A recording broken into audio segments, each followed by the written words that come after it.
ଜଗନ୍ନାଥ। ଖୋର୍ଦ୍ଧା ଜିଲ୍ଲା ଜଟଣୀ ବ୍ଲକର ଜାମୁଗୋଳି ପଞ୍ଚାୟତର ଲବଣଗିରି ପାହାଡ଼ ଉପରେ ନିର୍ମିତ ସୁଦୃଶ୍ୟ ଜଗନ୍ନାଥ ମନ୍ଦିର ଏବେ ଏକ ଆକର୍ଷଣୀୟ ପର୍ଯ୍ୟଟନ ସ୍ଥଳୀରେ ପରିଣତ ହୋଇଛି। ରାଜଧାନୀ ଭୁବନେଶ୍ୱର ଠାରୁ ମାତ୍ର 20 କିଲୋମିଟର ଦୂରରେ ଏହା ଅବସ୍ଥିତ। 500 ଫୁଟ ଉଚ୍ଚତା ବିଶିଷ୍ଟ ଲବଣଗିରି ପାହାଡ଼ ଉପରେ ନୂତନ ଜଗନ୍ନାଥ ମନ୍ଦିର ନିର୍ମାଣ କରାଯାଇ ଚତୁର୍ଦ୍ଧା ମୂର୍ତ୍ତିଙ୍କ ପ୍ରାଣ ପ୍ରତିଷ୍ଠା ହୋଇଛି।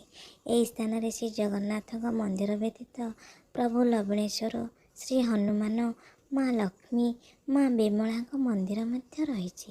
ଏହି ଜଗନ୍ନାଥ ମନ୍ଦିର ଉଚ୍ଚତା ପ୍ରାୟ 54 ଫୁଟ ହୋଇଥିବା ବେଳେ ଲବଣେଶ୍ୱର ମହାବଳ ମନ୍ଦିରର ଉଚ୍ଚତା 45 ଫୁଟ। ମା ଲକ୍ଷ୍ମୀ, ମା ବିମଳା ଓ ଶ୍ରୀ ହନୁମାନଙ୍କ ମନ୍ଦିରର ଉଚ୍ଚତା 37 ଫୁଟ। ମନ୍ଦିରର ନିକଟବର୍ତ୍ତୀ 5 ଗାଁରୁ ସଂଗୃହୀତ ଦାରୁରେ ଶ୍ରୀ ଜଗନ୍ନାଥଙ୍କର, ଶ୍ରୀ ବଳଭଦ୍ର ଓ ମା ସୁଭଦ୍ରାଙ୍କ ବିଗ୍ରହ ନିର୍ମାଣ କରାଯାଇଛି।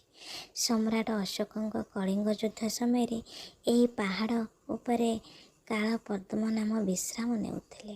ଲବଣଗିରି ପାହାଡ଼ ଉପରେ ସୂର୍ଯ୍ୟୋଦୟ ଓ ସୂର୍ଯ୍ୟାସ୍ତ ଅତି ମନୋରମ।